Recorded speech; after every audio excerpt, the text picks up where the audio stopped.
Now, I would like to invite Priya Grahari from class 10 to deliver a Hindi speech.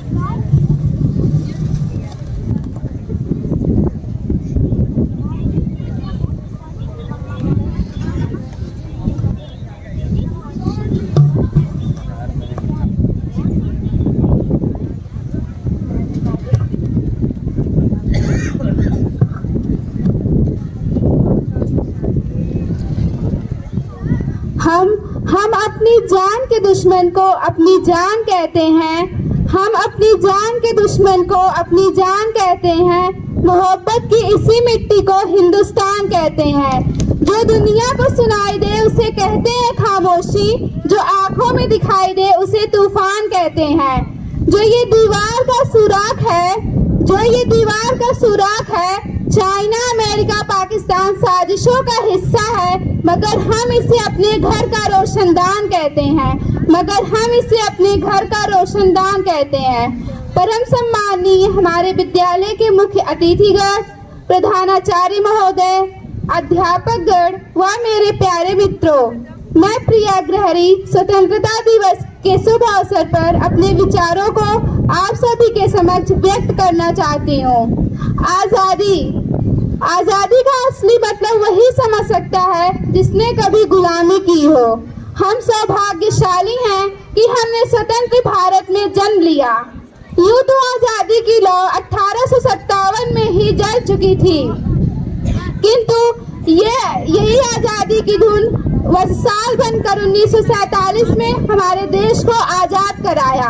प्राचीन, मध्यकालीन, वर्तमान भारत के उदाहरणों से स्पष्ट करना चाहूंगी, जब हम फिरंगियों के फेरे में फंस गए थे तो रंग दे बसंती चोला की एक आवाज पर टोलों की टोले उमड़ जाते थे और इनके वंदे मातरम के नारों से खून में आने वाला 5-5 डिग्री का तूफान अंग्रेजी शासकों की जड़ों में तूफान ला देता था।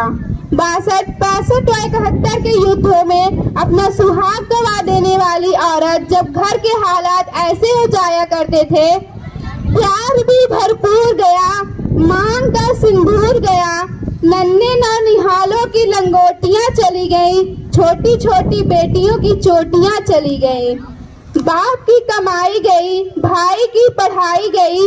ऐसा एक विस्फोट हुआ कि पता ना चला पूरे जिस्म की बोटियां चली गई। मैं नहीं मानती कि फेसबुक और व्हाट्सएप के 3 रंग से रंगना देशभक्ति है। यदि आप कहेंगे साल में 2 बार हाथ में तिरंगा लेना देशभक्ति है, तो मैं पूछूंगी कि फुटपाथ पर रहने वाला वो बच्चा ट्रैफिक की छाव में नंगे पांव तिरंगा बेच रहा होता है, तो क्या आप उसे देशभक्त कहेंगे? ये उसकी देशभक्ति नहीं, बल्कि यह उसकी भूख की शक्ति है, क्योंकि ना मस्जिद को जानते हैं, ना शिवालों को जानते हैं, ना मस्जिद को जानते हैं, ना शिवालों को जानते हैं। जो पेट के भूखे होते हैं और सिर्फ भोजन के निवालों को जानते हैं। अगर तू परिंदा है ये आसमान तेरा है, अगर तू परिंदा है तो ये आसमान तेरा है, अगर तू दरिंदा है ये शमशान तेरा है। भाईचारे से रहना है तो रह इस जमीन पर, वरना ये कब्र भी तेरी है और ये कब्रिस्तान भी तेरा है। और लेकिन एक देशभक्ति से ज्यादा देशभक्ति तब महान होती है जब एक बेटा अपने बूढ़े माँ बाप को वृद्धाश्रम की चौखट पर छोड़ जाता है।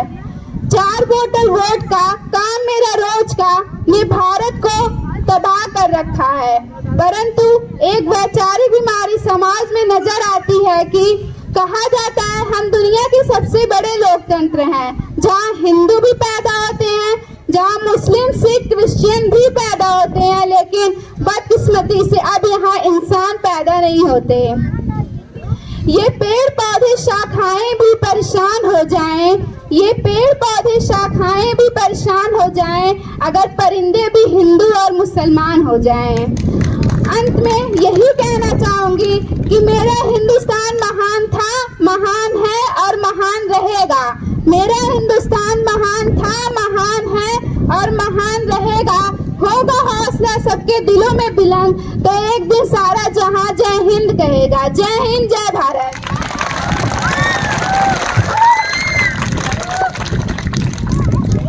Thank you very much, Priya, for this knowledgeable speech.